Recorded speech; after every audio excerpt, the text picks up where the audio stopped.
सभी दर्शकों का प्रतिज्ञा 21 चैनल में हार्दिक स्वागत है। आज विज्ञान का टॉपिक लेते हैं अंतःस्रावी तंत्र। विज्ञान में टॉपिक है अंतःस्रावी तंत्र और इसमें आज हम स्टडी करेंगे ग्रंथि यानी ग्लैंड्स। तो स्टडी का आज हमारा टॉपिक है अंतःस्रावी तंत्र और उसमें ग्लैंड्स। तो ये जो ग्लैंड्स हैं, तो पहले बहिःस्रावी ग्रंथि, इसको इंग्लिश में कहते हैं एक्सोक्राइन ग्लैंड। ये क्या है इसको समझते हैं। एंजाइम बहिःस्रावी ग्रंथियां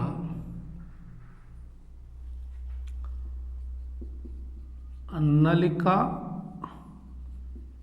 युक्त होती हैं। कैसी होती हैं? नलिका युक्त होती हैं। दूसरा अध्ययन करना है हमको अंतःस्रावी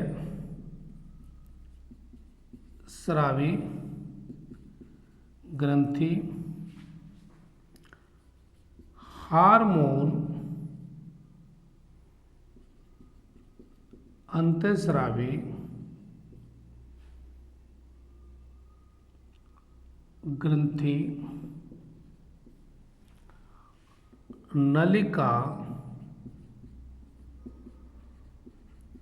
विहीन होती है, यानी डक्टलेस। ये विद डक्ट, ये डक्टलेस। और तीसरा मिश्रित ग्रंथि, जिसको क्या कहते हैं? Heterocrine gland. हार्मोन अंतःस्रावी एवं एंजाइम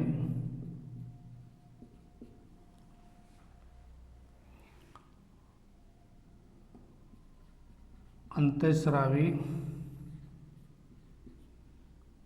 ग्रंथियां दोनों प्रकार की होती हैं। दोनों प्रकार की होती हैं। सीधी सी बात है कि आपके सामने तीन ग्रंथियां दी हुई हैं, एक तो बहिःस्रावी, एक अंतःस्रावी और एक मिश्रित।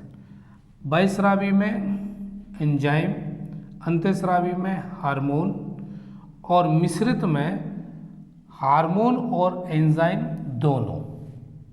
तो इस तरह से हमारी समझ में आ गई कि भाई कौन सी ग्रंथि में क्या क्या स्रावित होता है, किस में एंजाइम होता है, किस में हार्मोन होता है। यहाँ तक हमने ये समझा। अब इससे आगे देखना है कि इस टॉपिक को कितना आसान तरीके से समझा जा सकता है। प्रयासवश नहीं है। बहिःस्रावी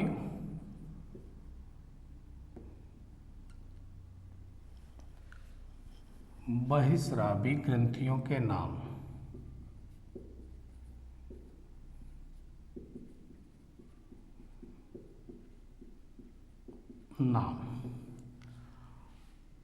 पहला तेल और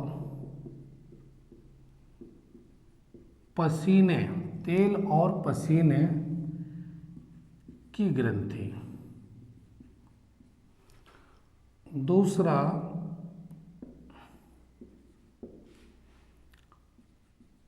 अश्रु ग्रंथि। तीसरा लार ग्रंथि। चौथा श्लेष्म ग्रंथि, पांचवा दुग्ध ग्रंथि। और ये श्लेष्म ग्रंथि जो है हमें नमी देती है। तो ये बहिःस्रावी ग्रंथियां हैं, तेल और पसीने की ग्रंथि, अश्रु ग्रंथि, लार ग्रंथि, श्लेष्म ग्रंथि और दुग्ध ग्रंथि।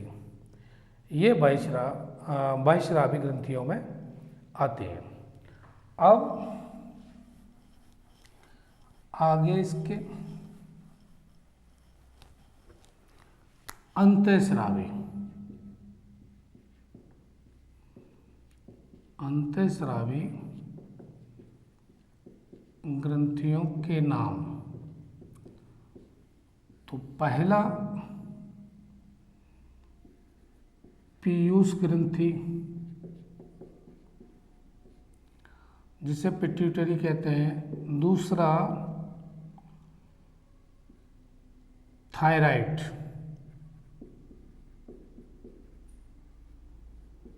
ग्रंथि, और तीसरे अंतःस्रावी में है थाइमस ग्रंथि, और चौथा एड्रिनल ग्रंथि, और पांचवा पीनियल ग्रंथि। ये पांच जो हैं, पीयूष, थायराइड, थाइमस, एड्रिनल और पीनियल, ये अंतःस्रावी ग्रंथि। तो चूंकि सवाल कहाँ से बनता है, हमारी दृष्टि सबसे ज़्यादा इस बात पर रहती है कि प्रश्न कहाँ से बनता है, किस प्रकार से पूछा जाता है, वो टॉपिक पर ही हमको ध्यान देना है। तो चूंकि सवाल यहाँ से बनता है तो हम इसी को एक एक करके देख लेते हैं। तो पहले नंबर पर पीयूष ग्रंथि। भाई इसकी बात करते हैं, और ये क्या है, पहले नंबर पर इसको समझते हैं। ये खोपड़ी में उपस्थित होती है। एक बात तो हमको ये समझनी है कि ये होती कहाँ है, तो ये होगी खोपड़ी में। दूसरा ये समझना है, इसको मास्टर ग्रंथि कहते हैं, क्योंकि पेपर में यानी परीक्षा में पूछा क्या जाता है कि निम्नलिखित में से कौन सी मास्टर ग्रंथि कहलाती है। तो हमको उत्तर पता होना चाहिए, पीयूष ग्रंथि यानी पिट्यूटरी ग्लैंड। दूसरा पॉइंट हो गया। तीसरा समझते हैं, यह शरीर की सबसे छोटी ग्रंथि है। इन तीन बातों से हमने ये समझा कि भाई जो प्रश्न पूछा जाएगा वो पूछा जाएगा और पूछा गया है वो इन्हीं तीन बातों के इर्द गिर्द घूमता है कि पीयूष ग्रंथि ये सबसे छोटी ग्रंथि, इसे मास्टर ग्रंथि कहते हैं, और अवस्थिति कहाँ पर है, ये खोपड़ी में स्थित होती है। तीन बात हमने समझे। आगे समझेंगे इसके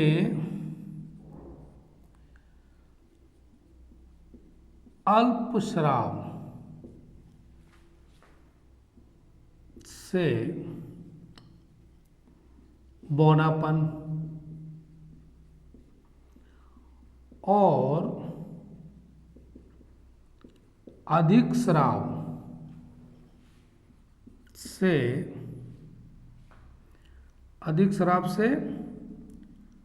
विशालकाय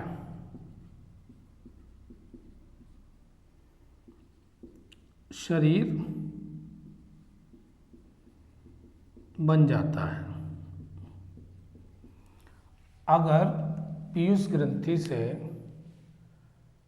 श्रावण कम हो रहा है तो क्या होगा, साइज में छोटा रह जाएगा। कैसा रह जाएगा, बौना।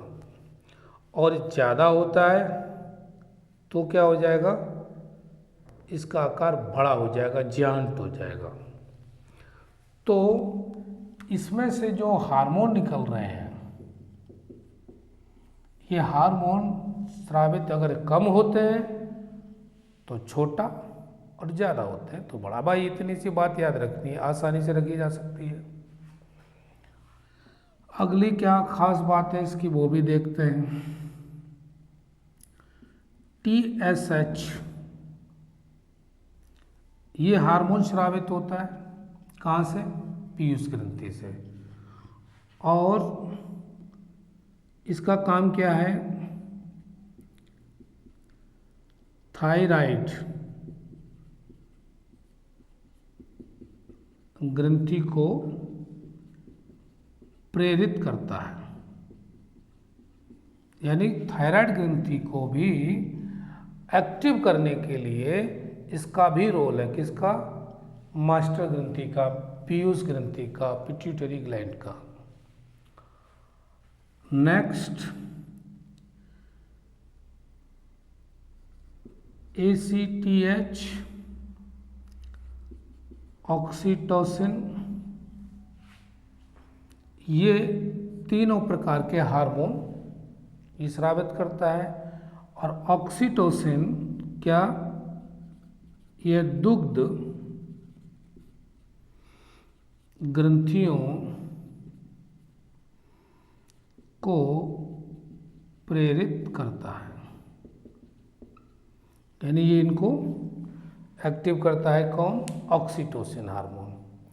तो पीयूष ग्रंथि से जो हार्मोन निकल रहे हैं उनका हमारे शरीर पर क्या इफेक्ट है वो देखना था, वो हमने देखा और इन्हीं से रिलेटेड सवाल बनता है, वो आपके सामने प्रस्तुत किया गया। आगे नंबर 2 पर यानी पिट्यूटरी ग्लैंड के बाद नंबर 2 पर हमको क्या देखना है, थायराइड।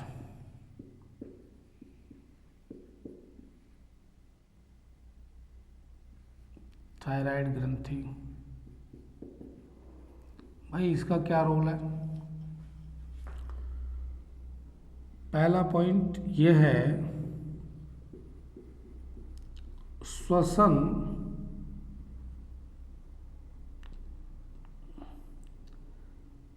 नली के दोनों ओर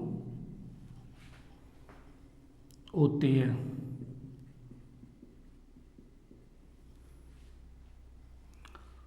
दूसरा यह थायरॉक्सिन हार्मोन स्रावित करती है। श्वसन नली, पहला पॉइंट क्या हुआ, श्वसन नली के दोनों ओर, ये और ये दोनों ओर स्थित होती है और थायरॉक्सिन हार्मोन स्रावित करती है। नेक्स्ट, अल्प मात्रा में श्रावण होने से क्या होगा, घेंगा रोग हो जाता है। और घेंगा रोग आयोडीन की कमी से होता है। घेंगा रोग आयोडीन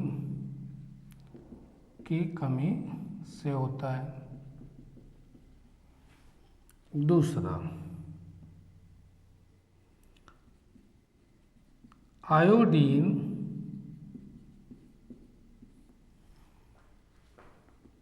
सर्वाधिक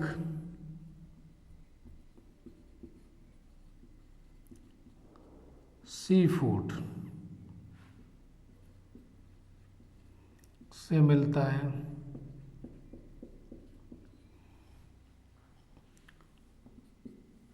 अब थायराइड ग्रंथि, नमक भी वहीं से मिलता है, सी समुद्र से। थायराइड ग्रंथि में हार्मोन अगर अल्प स्रावन हो रहा है तो घेंगा रोग हो जाता है।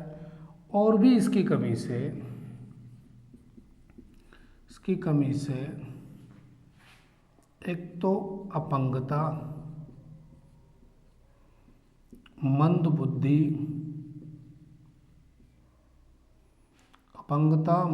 मंद बुद्धि और दिमागी कमी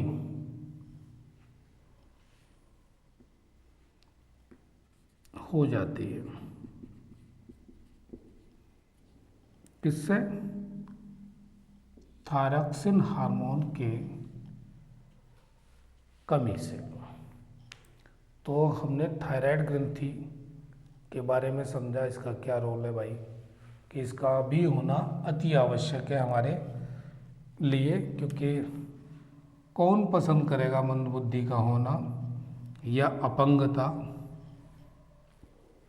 कोई नहीं। तो इसका रोल क्या हुआ?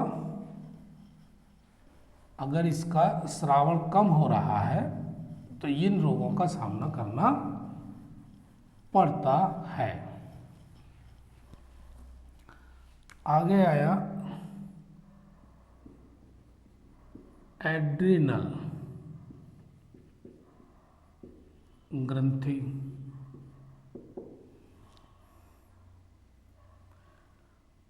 इसमें क्या देखेंगे?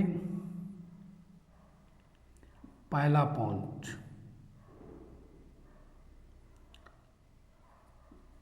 यह किडनी के ऊपर होती है।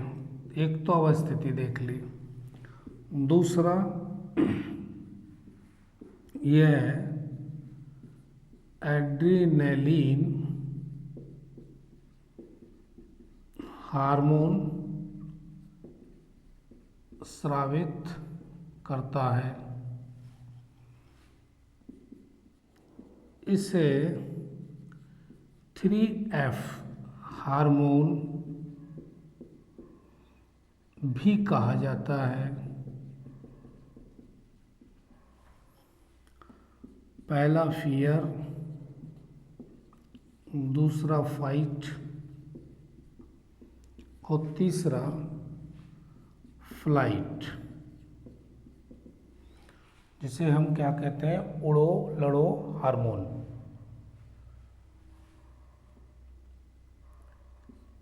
यह आपातकालीन हार्मोन है। अगला,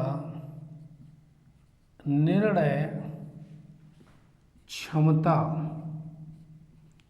को बढ़ा देने वाला हार्मोन। अब आपके सामने कितनी चीज़ें देखने को मिल रही हैं। किडनी के ऊपर होती है एड्रिनल ग्रंथि, यह एड्रिनलिन हार्मोन स्रावित करता है। 3F हार्मोन भी कहा जाता है। तीनों F तुम्हारे सामने मौजूद हैं भाई। फियर भी है, फाइट भी है, फ्लाइट भी है। इसे उड़ो लड़ो हार्मोन भी कहते हैं। आपातकालीन हार्मोन है, निर्णय क्षमता को बढ़ा देने वाला हार्मोन। तो इतना सारा एड्रिनल ग्रंथि से मिलता है। आज इसके आगे देखते हैं। प्रश्न तो इन्हीं से बनते हैं। ये जो मेजर फैक्ट्स दिखे जा रहे हैं, इन्हीं से प्रश्न बनता है। परीक्षा में इन्हीं को याद करना है, दिमाग में रखना है। राजी हो जाएंगे तैयार आप कोशिश करें तो। अगला है थाइमस ग्रंथि। अब ये क्या है? यह है हृदय के समीप होती है। पहली लाइन तो भाई ये समझ में आ गई अवस्थिति। दूसरा,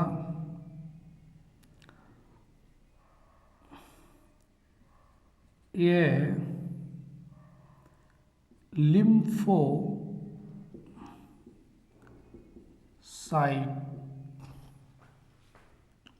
का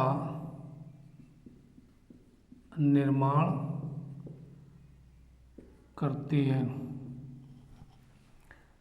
कहने का मतलब थाइमस ग्रंथि में लिम्फोसाइट का निर्माण होता है। अगला, यह शरीर की प्रतिरक्षा तंत्र को मजबूत करता है। थाइमस ग्रंथि क्या, पहला तो हमने ये समझा कि ये है कहाँ पर, तो हृदय के समीप। ये लिम्फोसाइट का निर्माण करती है क्योंकि इसके अंदर निर्मित होते हैं। और जो एक तरह से ऐसे समझ लीजिए कि WBC, RBC होता है, एक WBC होता है रक्त में, तो WBC की तरह ये काम करते हैं। तभी तो ये शरीर की प्रतिरक्षा तंत्र को मजबूत करता है, क्योंकि रोग प्रतिरोधक क्षमता यानी रोगों से लड़ने की ताकत इसमें होती है। तो इस तरह से हमने ये 3 पॉइंट देखे। और चौथा पॉइंट ये है, और वृद्धावस्था में विलुप्त हो जाती है, विलुप्त हो जाती है। तभी तो वृद्धावस्था में रोग इंसान को जल्दी घेर लेते हैं। तो ये भी बात आपको समझ में आ गई, क्योंकि प्रतिरक्षा तंत्र जो मजबूत होना चाहिए था वो हो जाता है कमजोर, क्योंकि ये विलुप्त ही हो जाती है थाइमस ग्रंथि। तो जब थाइमस ग्रंथि विलुप्त बुढ़ापे में, तो रोग आ ही जाते हैं। अक्सर ये देखने को मिलता है।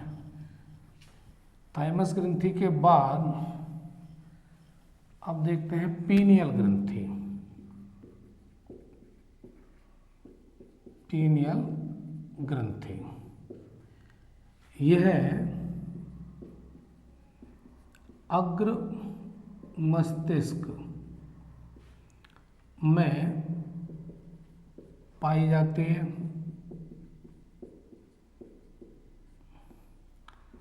इसे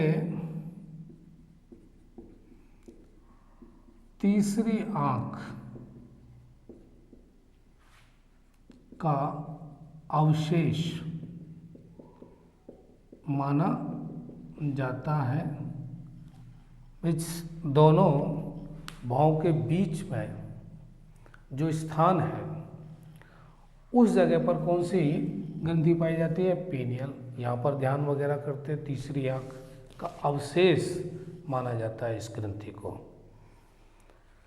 ठीक, यहाँ तक हमने समझा कौन कौन सी ग्रंथि समझी। पीयूष ग्रंथि समझी, थायराइड समझी, और थाइमस, एड्रिनल, और कौन सी समझी है अभी?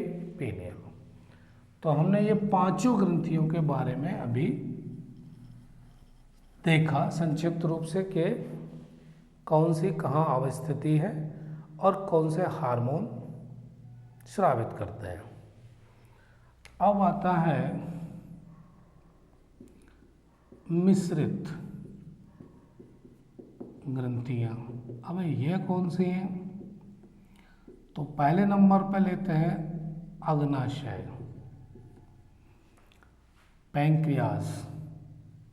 यह जठर और छोटी आंत के बीच में पाया जाता है। अग्नाशय कहाँ पाया जाता है? जठर और छोटी आंत के बीच में। अगला इसमें अल्फा और बीटा कोशिकाएं पाई जाती हैं, अल्फा एवं बीटा। तो अगर ये जो बीटा है इससे इंसुलिन निकलता है,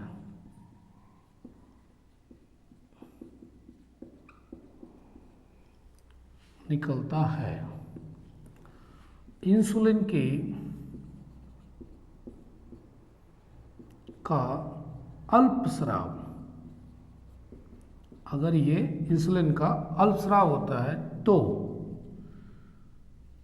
मधुमेह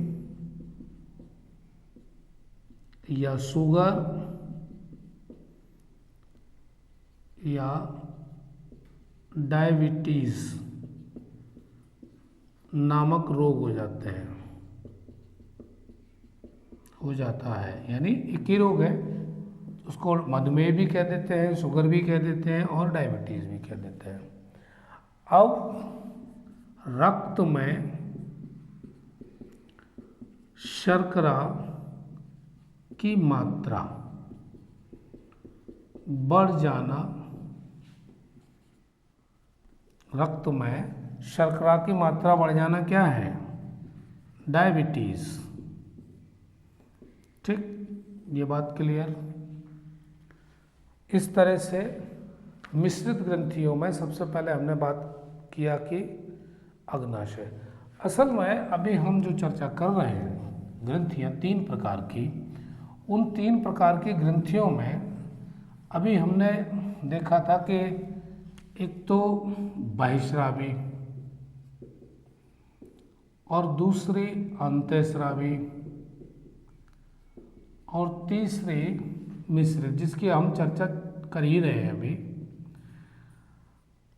अब इनमें क्या है कि ये जो अंतःस्रावी है ये वही हार्मोन स्रावित कर रहे हैं, और जो बहिःस्रावी है ये क्या है? एंजाइम स्रावित कर रहे हैं। लेकिन ये जो मिश्रित है ये काम क्या कर रहा है? दोनों कर रहा है, हार्मोन भी कर रहा है प्लस एंजाइम भी कर रहा है। और इनका निर्माण शरीर के अंदर ही होता है। ऐसा तो है नहीं कि शरीर के बाहर से कि भाई लाओ 4 किलो एंजाइम दे दो, 5 किलो हार्मोन दे दो, बहुत ज़रूरत है, ऐसा नहीं। इसका निर्माण तो हमारे शरीर के अंदर ही हो रहा है। तो हमको समझना क्या है कि बहिःस्रावी एंजाइम, अंतःस्रावी हार्मोन और मिश्रित में दोनों। और मैं अभी बता के ही चुका हूँ आपको कि जो बहिःस्रावी होती हैं ये क्या है? नलिका युक्त, और अंतःस्रावी नलिका विहीन, डक्टलेस। और ये जो है ये दोनों प्रकार के हैं। आगे अभी चल रहे हैं हम मिश्रित पर। तो मिश्रित में नंबर 2 अग्नाशय पढ़ा और नंबर 2 में पढ़ते हैं अंडाशय एवं वृषण। यानी ये इंग्लिश में ओवरी और ये टेस्टिस। तो अंडाशय से निकलने वाले हार्मोन, अंडाशय से स्रावित हार्मोन क्या है? नंबर 1 एस्ट्रोजन और नंबर 2 प्रोजेस्टेरॉन। और वृषण से स्रावित हार्मोन कौन सा है? टेस्टोस्टेरॉन। टेस्टोस्टेरॉन। अब इसी की वजह से पता चलता है कि ये मेल है, क्योंकि उन अंगों का निर्माण कौन करेगा? यही लक्षण पैदा करता है कि वो मेल है। और ये दोनों हार्मोन ये स्त्रियोचित मतलब फीमेल के लिए कारगर होते हैं, क्योंकि अंडाशय से स्रावित होने वाला हार्मोन एस्ट्रोजन और प्रोजेस्टेरोन, और वृषण ये पुरुष में पाए जाते हैं, अंडाशय महिलाओं में, ओवरी टेस्टिस पुरुष में। तो पूछा ये गया ना भाई कि हार्मोन किस में पाया जाता है, या ये वाला हार्मोन किस में, या ये वाला, ये तीनों ही ऐसे हैं जो परीक्षा में कई बार पूछे गए, अक्सर पूछ ही लिए जाते हैं। तो इस तरह से हमने तीनों प्रकार की ग्रंथियों की चर्चा की, बहिस्रावी, अंतःस्रावी और मिश्रित। आशा करता हूँ कि आज आपको समझ में आया होगा इन ग्रंथियों के बारे में। इसी तरह से आप जुड़े रहिए। आज की क्लास बस यहीं तक, मिलते हैं फिर किसी और सब्जेक्ट के साथ, तब तक के लिए धन्यवाद।